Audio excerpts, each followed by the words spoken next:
நிற்கும் உந்தன் அன்பு இன்று சாந்தமாய் என்னை கட்டி போடும் காலம் என்ன கேட்கிறேன் கூரடி பெண்மையே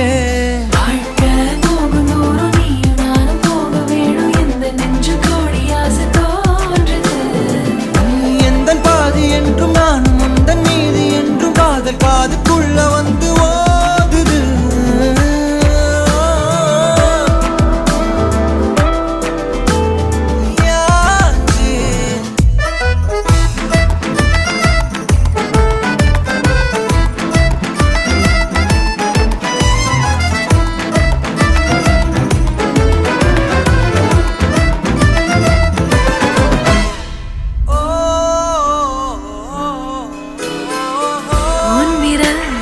செல்லமாக தீண்டும் நேரம்